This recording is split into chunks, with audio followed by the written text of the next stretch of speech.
You're listening to Pitch Talks, bringing you the game. Hello, and thank you for joining us today for another episode of Pitch Talks. Today, we are going to be talking all about PR, football agency, and a little bit on transfer negotiations. I think we are all going to learn something today as we welcome Malle Koido, a sports agent working in the UK, Europe and the Americas, who has also founded her own agency. So I'm so excited to get started, so let's get to it. Welcome to Pitch Talks, bringing you the game. Malle, welcome to Pitch Talks. How are you? It's really great to be here, and I'm excellent. Look forward to it. Your career, let's start from the very beginning. You started quite early, at the age of 15, where you were publishing articles, and then you went on to author a national newspaper with regular features in sport and football. And then even throughout education at university, your passion for PR continued as you were working as the commercial PR officer at the Estonian FA and then Leicester City Football Club. Where did this drive to start your career so young and passion for PR come from? I suppose I was just a very, very strange kid. Obviously, growing up at a time that I did in sort of 90s, back then, all the kids would be outside in the yard playing football in big groups. It was a lot of fun. And off the back of that, I started playing in a more elite level, going to a professional club, competing at national championship level. But for me, really, playing wasn't really something I wanted to pursue. Also back then, women's football wasn't so big and it was never really a real outlet. But I really fell in love with football and how it brings people together, the passion of crowds and stadia. It was all fantastic. And obviously through being involved in the club setup and playing, I also managed to get some quite early internships, working for the local FA and working from a local club. And just getting a taste of what it's like to be in this environment, different roles, and then what different people did. And around the time, obviously, I also had my own interests. I had some things I felt I was good at, I wanted to be able to pursue at a professional level. And probably around the age of 15 was probably when I came to the realization that in the future, I want to be a football agent. So at the grand old age of 15, I decided to go to the office of the most established football agent in the country and to say, well, I want to be what you are. What do I need to do? And obviously he was quite blown away and quite surprised because it's not a very common thing for someone around that age to want to be interested in. But that was probably when I started getting some advice and pointers from various people that worked in the industry that helped me sort of head in the right direction a little bit. I initially pursued journalism because it was, again, something I was quite passionate about and really enjoyed. And obviously, going to games and observing what goes in the wider industry and how, for example, transfers happen, how clubs are structured, how you plan for a new season, all of that are really exciting. And being able to actually analyze and write about it for a living is something that gives you a really good insight into the actual industry, the different people in it, how they really work behind the scenes. It's also a good way to build contacts. So actually, if you look at quite a few agents working in the industry, quite a few of them start off in journalism, because it does give you a fairly good founding in what the industry is like and just gives a chance to research and dig and find more out and explore. So definitely really, really good. This is Pitch Talks. Something that really stood out to me was another role that you were working during your time at university as the athlete recruiter.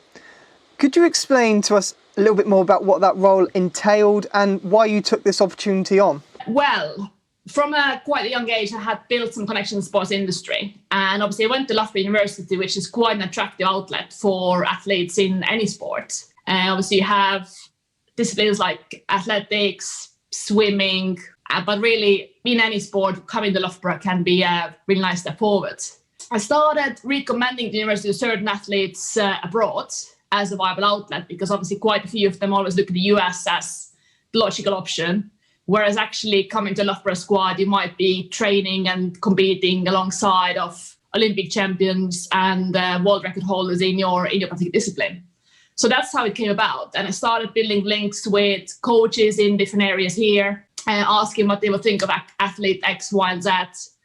And then sometimes I would travel to certain countries, meet up with the athlete, have a discussion around what they wanted to do, where they saw themselves going around sort of the age of 17, 18, and then would present a possible option, not necessarily very heavily pushing it, but making them understand the benefits, also the cost, because obviously going to the US, you normally get a full scholarship, whereas in England, we don't necessarily do that. but there's benefits to be had. And I suppose where I had most success was with basketball players, because Loughborough Uni was very closely linked to Leicester Riders, which is a very successful basketball team here in the UK. And I think it took about 5 or 6 players to come and play basketball in Loughborough, get a good degree, and then also play for Leicester Riders. And quite a few of them have gone on to now play at professional level elsewhere in Europe or even here in England. But they also have a really good degree to fall back on in case they at some point don't want to pursue professional sports anymore. And again, that side of it was quite rewarding, and it was nice to see young people progress and see a different option alongside of maybe going to America or staying in the home country and seeing what's out there. So this exposure to building connections, as you were saying, and witnessing the potential and the growth of these players go on to perform at some sort of level, is this where then your interest for becoming a sports agent grew quite a lot? It definitely did, because it showed me that all it really takes is going out there, being bold enough to approach certain people, see where you can add value, and then take it from there. And obviously, in certain sports, it's not necessarily profitable to start with, but it's a really nice learning curve. And it's also really rewarding because, as you said, you do see young people taking the next step in their career, moving forward, progressing as people and athletes. You can also see it from athletes' point of view in terms of them considering different options, thinking about what might be the best environment for them. And it definitely did lead into what I'm doing today. So this exposure to elite performers was only set to grow, especially when you became the account manager at Nike Football. From my understanding, this role was quite hands-on in developing the Nike Academy, and also quite a bit different from your previous roles in PR. What were your responsibilities as the account manager? Right. So initially, the idea with that role really was to have somebody who would be a reporter embedded into a football club. Because I don't know whether people are familiar with the Nike Academy, but around sort of 2011 to 2015, that was Nike's outlet to bring professional level training to teenagers who were either in clubs themselves or just aspired to take the game further, to see how professional coaches and players in academies really train and compete on a day-to-day basis, and what it really takes to make it. So what we did is we took in players from around the world who weren't necessarily playing at the highest of levels, who had maybe been released from clubs, or who had never really been properly exposed to professional football, but who had the talent to work with, and then potentially take them to the next level if they'd be training full-time in amazing conditions at St. George's Park under the guidance of professional coaches. So that's what we did. And whilst my role initially was to basically document it all and put it out there to show the general public how it all worked, actually being in a football team environment, you don't just have that one role and just say, right, it's 5 o'clock now, I'm going, I've done my bit. But you obviously become very embedded in the team, and you become very involved with the coaches and the players and their stories. And obviously it becomes very close to them individuals, become very invested in their careers. And there were certainly quite a few players who I helped quite a lot along the way in terms of helping them get trials, even just running around London with them, helping them get visas to play certain games, for example, to go to Spain and play FC Barcelona at a week's notice if you're Peruvian and Colombian isn't quite as straightforward. And then later on, still staying in touch with them once they've signed somewhere and seeing how they progress. And there were some really amazing, rewarding stories there of kids coming from countries like Ecuador or Colombia or Peru and not really having a proper chance to play pro football there, spending some time here, a couple of them getting contracts with European clubs, but then also nearly all of these guys going back to countries like Ecuador or Peru and signing for a team that they used to support as a fan and having that real dream come true story. You're listening to Pitch Talks. One thing you sort of briefly touched on there is of a particular interest to me as an avid Football Manager gamer. You're talking about sort of work permits of people from South America struggling to get work in Europe and then in the UK. How heavily involved do you get into that, and how is that likely to change now with Brexit having come into effect? Well, that's actually a bit of a special interest of mine. And at the moment, things are changing a lot here in England.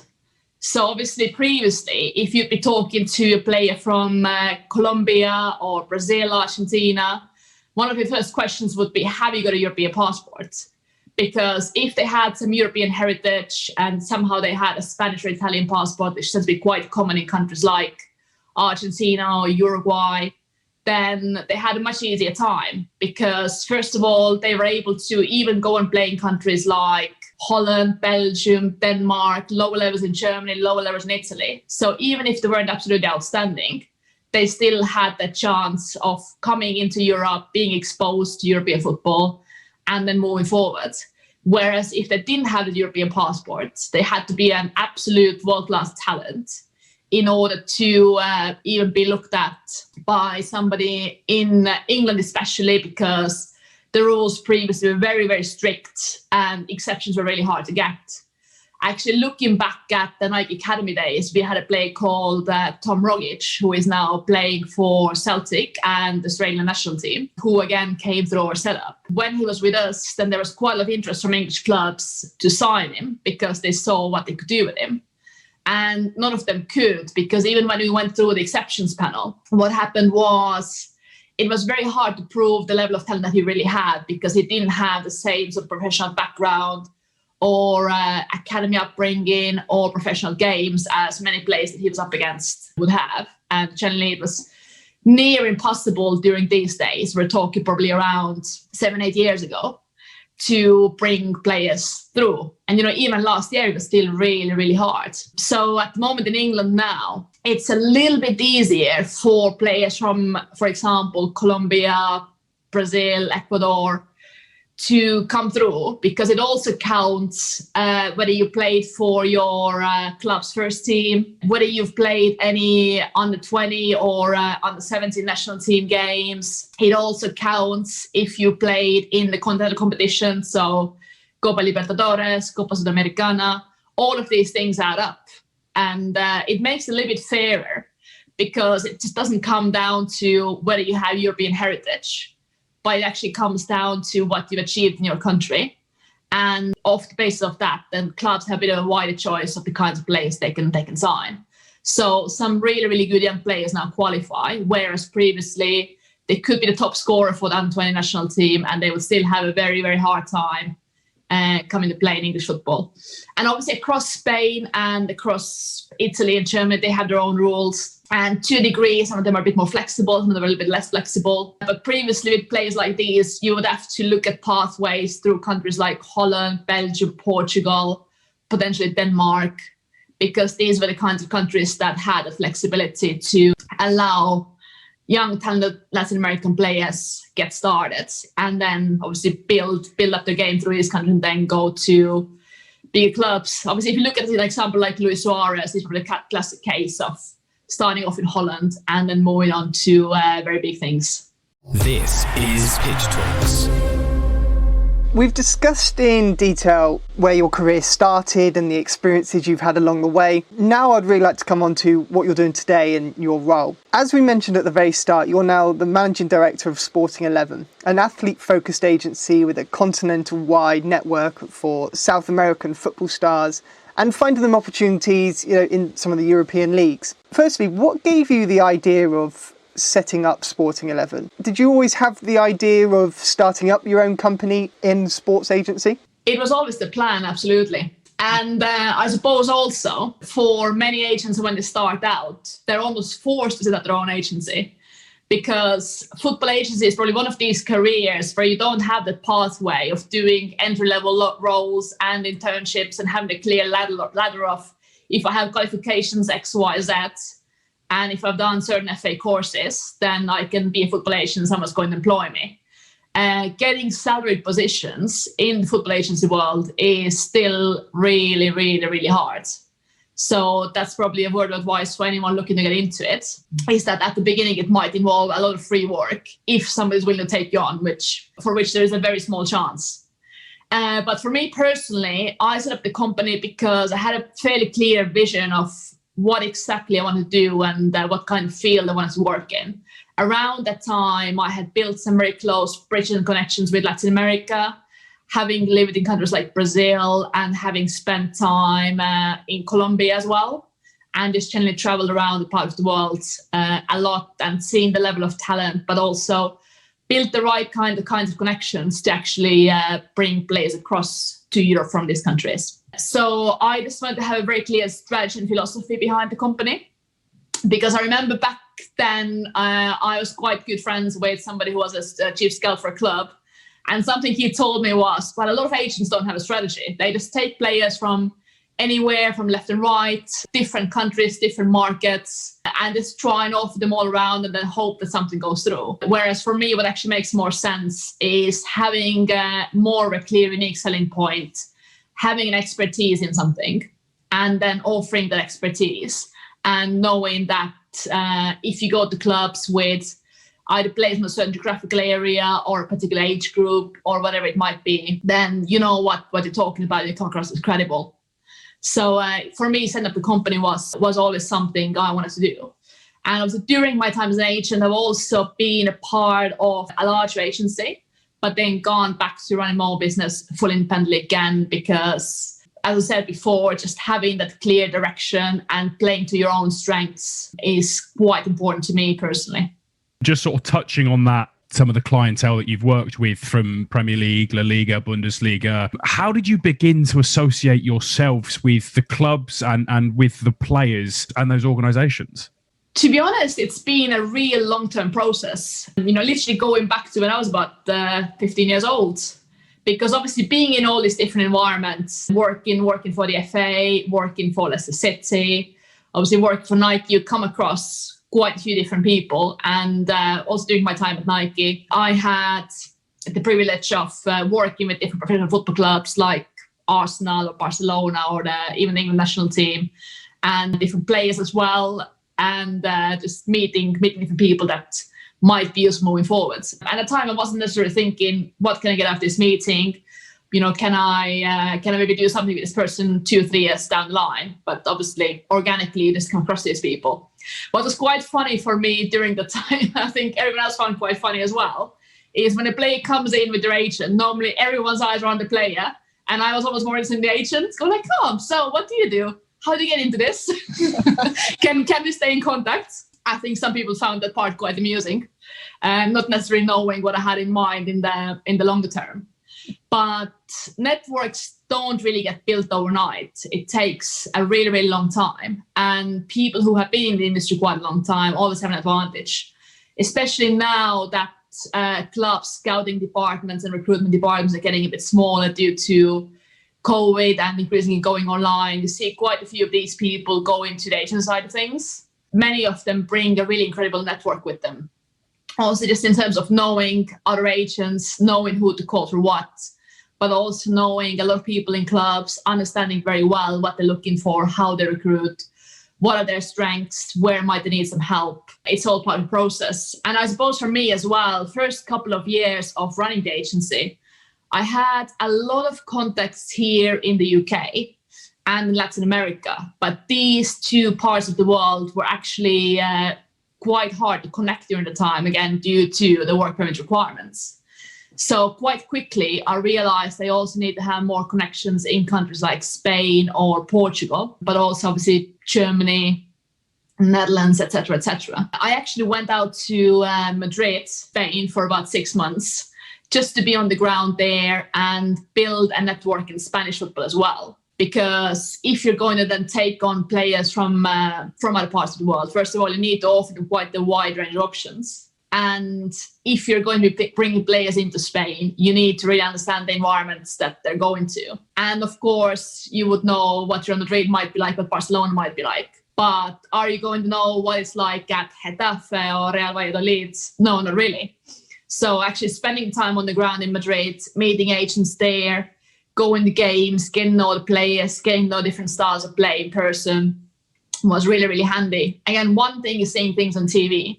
Another thing entirely is meeting people that run the club, understanding what makes them tick, what's their philosophy, how they want to approach things. That was really, really enlightening. But also just understanding budgets and understanding how they recruit, who they look at. In Spain, sometimes you work on briefs where clubs can't really afford to pay transfer fee at all.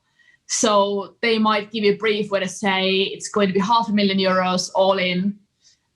Find me a striker who can play against the likes of Messi and Cristiano. So it can be quite a different world compared to the Premier League, where money normally isn't an issue when it comes to bringing players in. Yeah, I think that's quite an interesting fact that the money is very, very different outside of the Premier League. But one thing I wanted to touch on is actually kind of following on from the work that you did in Spain and around the fact that you can speak a plethora of different languages. I believe it's 6. Was this something that has obviously helped to open doors and something that you did from a young age, or you've proactively done throughout your career learning new languages? It's a bit of both, really. My main languages are English, Spanish, Portuguese, and German. And I also know Estonian, which is not a very useful language in the world of football, but quite a nice secret language to have if you end up coming across someone who speaks it. And I also know a little bit of Russian, but maybe not to the standards that you would want to hold business negotiations in. However, I was quite lucky to have a very international family. So when I was younger, growing up, living across different countries, had the chance to spend some time in Germany and Italy and picking up the language, but also the culture, because the culture can be very, very important when it comes to trying to work internationally. For example, when you're working on a deal which involves Uruguayans and Italians and English and Danish, there can be quite a few different ways of trying to negotiate a deal, where one side might want to ask for 10 million, knowing in their heads that really they're only going to get 3, but they have to go really high. And the other side understanding that 10 million actually means 10 million and ducking out of it immediately. And then you having to be in the middle and create cultural understanding of how people from different countries might want to negotiate and what they really mean when they say something.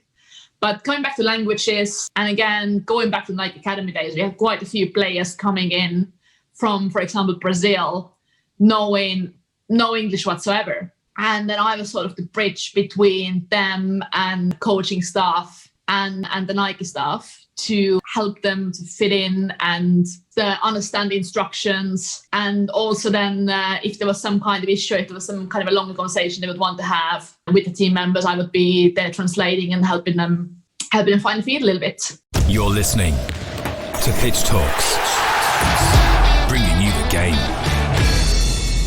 Now, one of the final things we'd really like to come on to is the process of finding a talented individual and then match them with the right opportunity. So we've spoken about how you've created your connections, your network, how the ability of speaking different languages has helped. So now looking at the other side of it, what is the process of, say, finding this new talent? Well, it's highly, highly competitive. And also obviously depending on what country you're in.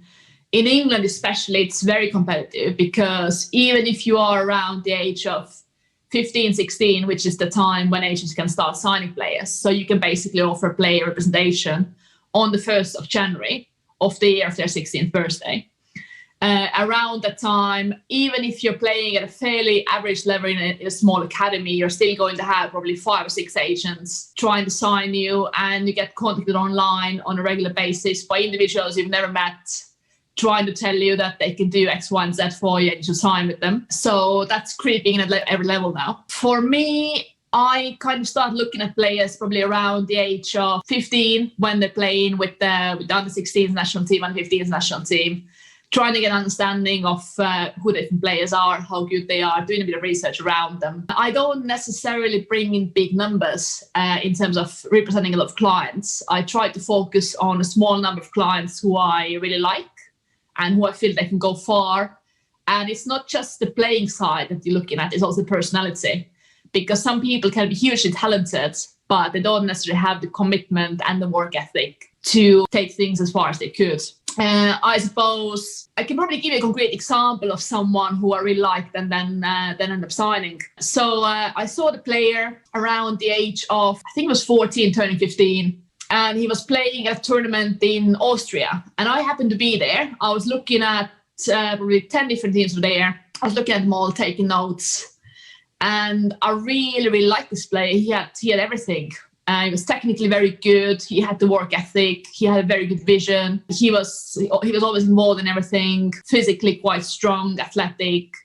relatively fast. I thought, well, he's really great. I'm sure he's represented by somebody like Jorge Mendes, because that's what normally happens with Portuguese players who are at that kind of level. I did a bit more research into him, looked some clips online, understood a bit more about his background, how he ended up signing for the club, etc., etc. Spoke to some people that were working with him at the club. I ended up approaching his family and asking, well, who actually represents the player? And they said, well, we do at the moment. And obviously they didn't really have a football background as such, but they were just looking out for the best interests of their family member. So obviously they had already been approached by quite a few people, and they were getting a bit tired of it because they just didn't really know who to trust, didn't really know who to go with. I was quite honest in the sense that I explained exactly what I do. I said I can open doors, not just in one country, but quite a few. So when it comes to elite clubs in England, Germany, even clubs in Holland like PSV or Ajax, as well as a couple of clubs in Italy, I can open these doors for you. You don't need to go through a number of different agents. And also, obviously, your son is going to be a very, very important client for me. And I showed that I had done my research. I showed that I could talk about his style of play. I talked about some of the past examples of players that I'd worked with and where they'd gone. I was really, really focused on signing the player because he was someone I really wanted to work with. And just building trust, building that relationship and putting time into it. After a couple of months, they said, well, we want to go with you because we really like the way you work, really like the way you come across. It seems like it will really work because you're really putting the time into it. You're coming to watch his games, you're coming to Portugal without necessarily getting anything out of it. And we feel we have common values. So a lot of these things came together and ended up signing the player. He's really a fantastic kid and currently making his way through the ranks at a top club in Germany. Really, a lot of work goes into it, and quite often you'll end up being disappointed. You'll end up thinking you're really close and you've done really well and you've done a really strong pitch, and the play then goes with someone else. And inevitably, this is going to happen regularly. So you have to just be mentally strong yourself and understand that you're going to win some and you're going to lose some. And not every player is going to sign with you. But for me also at the moment, because our agent is going into a slightly new direction right now, as in last couple of years, we have completely moved away from representing individuals, working only with clubs, but we're now going back into working with individuals. And something I made quite clear at this point is any athlete that will be working with personally one-on-one needs to also have common values, and there needs to be a common career plan, in the sense that if they want to sign a really big first contract, no matter where, without having a long-term career plan, then that might not be something that I necessarily want to work on, because I would rather advise any younger player to take it step by step, being in the right place at the right time, getting first team appearances quite early to increase the value and have the experience. Because unfortunately, if around the age of 19, 20, 21, you don't have first team appearances, no matter how big the club that you're in is, it's going to be quite hard to move on if you don't make it at that particular club, if you end up being a free agent around that age. And it's just common values as well, being able to have a proper conversation with the individual, being able to have different discussions. It's really, really important, because athlete and agent relationships are never sort of 9 to 5, really professional, let's do the paperwork, okay, let's speak in 6 months. Well, they can be, so the players prefer that. But it can also get very personal, where people are ringing you after a game late at night on a Saturday and it hasn't gone well, and they just want to talk to someone who they trust. And you also need to feel comfortable relating to the individual at that level, being there when the times get tough. Just being able to also have a personal connection and being able to relate at a personal level can also be really important. You're listening to Pitch Talks. Coming on to then the transfer bit of the process. As avid football fans ourselves, all we see is a fee's been agreed. But can you tell us a little bit more about how a transfer negotiation happens? Well, it can be very different depending on who's involved. Normally, the club that wants the player obviously makes the first move. Whilst it's actually quite literally against the rules, they tend to go through the player's agent. They tend to just explore what the player wants to do next, what's their situation, how they're feeling about being in the current club, if they'd be open to moving, what kind of salary they make, for the buying clubs, it's always really important to have that information because they tend to look for a concrete position with fairly specific characteristics and work into a fairly specific budget as well. Making that short list and then having that information is to a degree going to determine where a player sits in the list. So they might be talking to maybe 4 or 5 different players' agents with the view of potentially signing them, but also if some obstacles pop up, then that ranking can quite quickly change. Again, it depends on where the player is, because sometimes clubs here in England might rely on someone like myself to actually go out and do that due diligence and understand the figures a little bit. It can either be due to language or not necessarily having an understanding of who actually represents the player, because quite often you have 5 or 6 different agents pitching the same player, and it can be quite difficult to establish who is actually the true representative, who has the contract, and who should be the one that should be talking to. So sometimes they go out to a third party like myself to just make the situation a bit more straightforward, establish who are the real stakeholders in the transfer, and also how the figures sit. Sometimes they also need somebody in the middle to just understand what would be the realistic transfer value. Because obviously when you first approach the selling club is going to try and ask for quite a high figure. And sometimes that figure can be quite astronomical. They might say something like 40 or 50 or 60 million, whereas in reality they'd be quite happy with 15 or 20. And again, that can be a cultural thing. Because if you look at Latin America or Southern Europe, they tend to start off with a really high figure. Actually, in the end, they'd be quite happy if they get a lower figure and a sell-on, but they do tend to double or triple the figure. And then obviously on this side, the clubs can sometimes be turned off by that, think that transfer is never going to happen because of what they're asking. So sometimes also as an agent, you just have to keep the deal alive. Now, once you get to a point where you manage to agree the terms of the transfer, whether it's a loan with option, permanent transfer, the transfer fees, and how they're paid as well. And normally clubs make a fairly detailed agreement on what are the limitations of what the buying club can then do with the player. If there's maybe a buyback clause, if there's going to be something in place regarding how they actually perform for the club. When we hear a fee, it's never really a straight up 20 million asked for and paid for on Monday, but it tends to be paid in installments depending on how the club performs, how the player performs, etc., etc. So once that's been agreed, obviously it comes down to personal terms. And again, to be quite honest with you, behind the scenes, sometimes the personal terms to a high degree are already agreed before the official transfer figure as such is agreed between the clubs. But that can also become a bit of a hurdle at times, especially when the agent talking to the both clubs and bring them together is different to who the player's agent is. Because sometimes both clubs really want the deal to come through, but then the player's agent might say, actually, my player doesn't want to go to that country. Or if they do, then they're going to want these terms.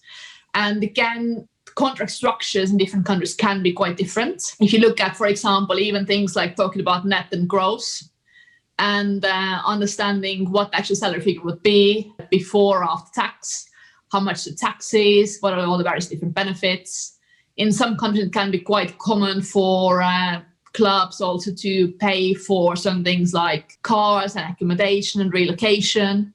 And then in some other countries, not so much. So it's also about getting the player and the agent to understand what exactly is involved in the package, what are the requirements. Some clubs can also be quite particular in the sense that obviously you're going to watch the player and you're going to get an understanding of how they play, how they are on the pitch. You'll want to know things off the pitch as well. So that's where you normally call around quite a lot and try to figure out what the player is like. Quite often you also speak to the player's agent and get an idea from them, but also they're going to be a little bit biased because they're only going to show the best side of the client, obviously. Then you're going to need to rely on the sources a little bit. But some clubs also want to ensure the player has an appropriate level of English, for example. Because if they're going into an English-speaking environment without knowing any English, it can be quite difficult to get them going straight away. So they might actually want to have a Skype call with the player. Whilst obviously it's a chance for the player to ask questions and get to know the club a little bit, it's also a chance for the club to have an understanding of what the player is like, how they come across, especially during current times when in-person meetings are really, really difficult. Again, this at times when a player is under contract with another club is against the rules as such. But let's be honest, it does happen. And obviously sometimes it then comes to the surface and everyone involved is quite upset. And sometimes teams get fined for doing something like this. So again, this is where clubs are quite happy to rely on agents because they are a third party and they can do that work behind the scenes. And then when something does come to the surface, they can deny it and they can say, well, we didn't ask for it. It's not something that we do. It's completely away from anything that we would normally do. Whereas obviously getting that information can be quite handy in certain scenarios. But yeah, like I said, contract structures across different countries can be quite different, especially when doing business internationally. It can also be very much about getting people to understand how exactly it's done in England or in Germany or in Spain and what the prospects are. And obviously one really important part for the athlete to consider is their actual destination. Obviously it's great to be able to say I'm going to Chelsea or Man City, but equally, are you going to be a key player there? Are you going to get plenty of games? Maybe it's better for you to go to, let's say, Brighton or Aston Villa, where you're actually going to be a starting player, work your way up, maybe around the age of 25, 26. Look at the likes of Chelsea and Man City. Whilst obviously at times, for some people, it does come down to the money. For me, it normally comes down to the right choice of club and how the player can increase the value if they're part of the team. And also getting some answers from either the manager or sport director regarding how the player would be used, just in terms of position, how they see them. Do they see them as a bench player for the first 6 months whilst they're getting used to being in the club and start to play? Do they see them as signing and then literally starting to play next week? How does the team work? What does the manager expect? Because also different teams can have quite different training cultures.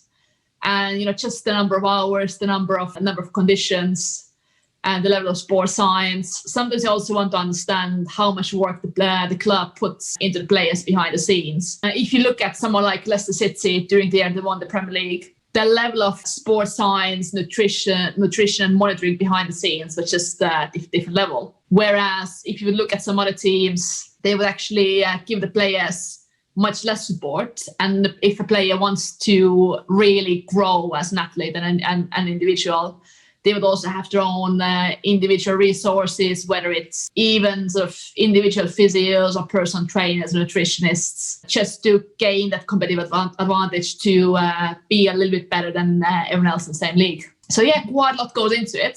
And I probably haven't covered everything, but these are some of the aspects that you would be considering. I think, if anything, that provided quite a big insight into why transfers can sometimes take frustratingly a long time for fans, especially, when you're linked with a player in the morning and you're like, well, what's taking so long? So that's been really, really interesting. On our final question then, it's been so insightful. You've delivered so many interesting career tips and advice for anyone looking for the PR, the scouting, the agency. So just to wrap it up, is there any final words of encouragement you'd offer anyone trying to get into a similar industry and position such as yours? I think a really important thing is to get the practical experience, because obviously at the moment we have degrees which are specialized in the football industry or in areas like sports management, sports law, and they're obviously really great. But without experience, it can be very, very hard to get foot in the ladder, no matter what it is. Because if you think about the general population, and if you'd ask them, would you like to work in football? Mm-hmm. I think a lot of people would say, yes, I would love it. So it just comes down to having a different level of knowledge, a different level of understanding of everything, and being able to show some practical experience, even when it comes to working in very small clubs or at a very low level. So, for example, I remember when I was at university, at one time I was working for the team that we had playing in non-league. Every Saturday going to non-league games as opposed to being able to go and watch Premier League or Championship. But again, it was really, really handy in terms of understanding what goes on a match day in terms of just paperwork, squad preparation, player registrations, international clearance, etc., etc. And it was a very, very valuable season.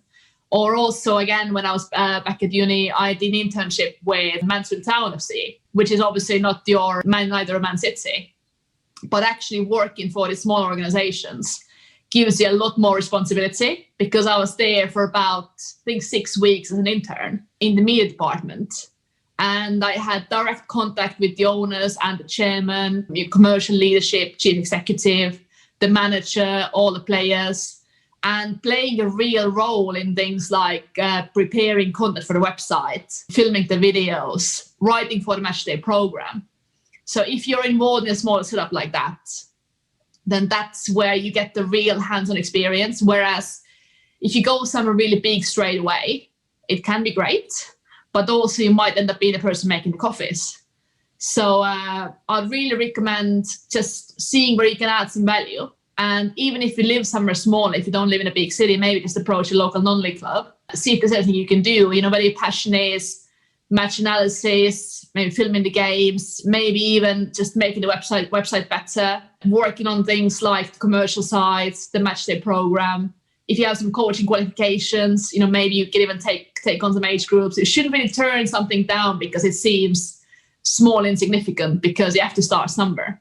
It's much worse if you don't have any practical experience and then you're approaching really prestigious organizations and asking them to take you on, because you might be up against someone who might not maybe have a really amazing degree, but they have experience in 3 or 4 different places. And when you're talking about certain softwares or techniques or whatever it is with them, they really know what they're talking about. And also, if you look at the industry now, there's so many free resources, especially when it comes to things like football transfers, understanding what different roles entail. If you go on YouTube, there's quite a lot of content out there, for example, from the likes of Daniel Chi. If you approach someone and you say you want to be a football agent, but then you don't even necessarily understand the basics, then that's really undone homework, because the resources are there for free. There's even quite a few books out that you can read where you can get the very good understanding quite easily of the different legal elements, for example, of some examples of how different situations play out.